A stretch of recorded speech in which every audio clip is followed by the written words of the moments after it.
Hello everyone, हमें comment आया था कि मतलब क्वेरीज आ रहे हैं। First of all thank you कि आप हमारे वीडियोस को पसंद कर रहे हो, लाइक कर रहे हो एंड सब्सक्राइब भी कर रहे हो।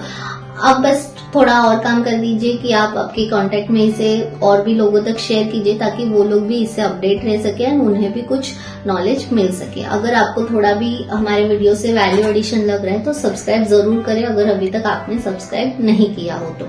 हमें कमेंट्स आए थे एंड उस कमेंट्स में कुछ क्वेश्चंस थे, तो आज मैं उसी कमेंट्स के आंसर करने वाली हूँ। तो जैसे कि एक कमेंट आया था कि मेरा जो इनकम है वो 2.5 लाख से कम है, मतलब कोई इनकम नहीं है, लेकिन मुझे इस फाइनेंशियल ईयर दैट मीन्स 23-24 में शायद होगा, उन्होंने ईयर स्पेसिफाई नहीं किया। आपको कमेंट्स में बता दूंगी कि उनका क्वेरी क्या था।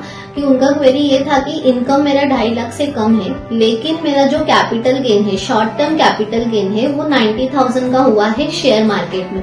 तो क्या मुझे उसको हमारे जो स्लैब रेट है 2.5 लाख का, जिसमें कोई इनकम बोलते हैं ना, जो कोई भी टैक्स नहीं लगता है, उसमें कंसिडर करना है या उस पर अलग से मुझे 15% का टैक्स पे करना है? तो आज मैं इसी क्वेश्चन का आंसर करने वाली हूँ।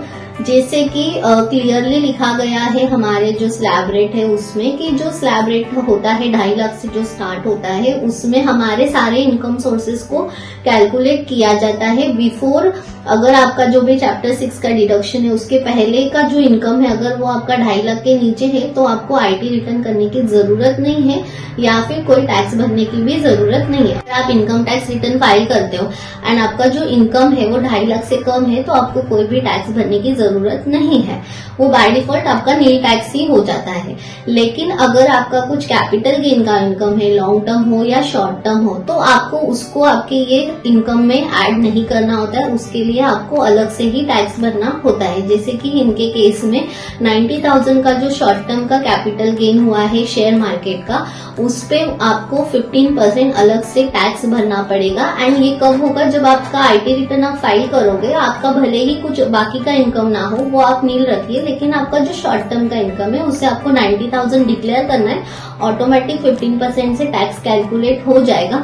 बट हमेशा याद रखना कि अगर आप शॉर्ट टर्म का इनकम कैलकुलेट कर रहे हो तो इस 90,000 में से आपके अगर कुछ एक्सपेंसेस है या कुछ ब्रोकरेज कटा हुआ है, आपका जो स्टेटमेंट होगा ट्रेडिंग का, उसमें आपको वो दिख जाएगा, वो माइनस करना ताकि आपका जो टैक्स है वो प्रॉपर कैलकुलेट हो जाए और थोड़ी बहुत बचत भी हो जाए। सो आई होप कि आपका जो क्वेरी था वो सॉल्व हुआ होगा एंड आपके साथ साथ और भी किसी का ऐसा कुछ क्वेरी है तो वो सॉल्व हुआ होगा। इन शॉर्ट में मैं आपको बता दूं तो आपको भले ही इनकम 2.5 लाख से कम है, लेकिन अगर आपका शॉर्ट टर्म कैपिटल गेन है या लॉन्ग टर्म भी है तो आपको वो कैलकुलेट करना पड़ता है एंड उसका जो टैक्स होता है वो आपको सेपरेटली पे करना होता है। इसके रिलेटेड जो एक प्रॉपर नोटिफिकेशन है वो हम डिस्क्रिप्शन में भी दे रहे हैं ताकि आपको वो रीड करके और अच्छे से समझ में आ जाएगा। अगर आपको ये वीडियो अच्छा लगा हो तो सब्सक्राइब जरूर करें, आपके कांटेक्ट में इसे ज्यादा से ज्यादा लोगों तक शेयर करें एंड हमारे चैनल को सब्सक्राइब करें ताकि आपको टैक्स रिलेटेड जो भी क्वेरीज है या जो भी नए अपडेट्स आते हैं उसका अपडेट आपको टाइमली मिल सके। एंड और भी ऐसे ही आपके अगर कुछ क्वेरीज है तो हमें कमेंट करके जरूर बताएं ताकि हम आगे आने वाली वीडियोज में आपके क्वेरीज को आंसर कर सकते हैं। तब तक के लिए थैंक यू, नमस्ते।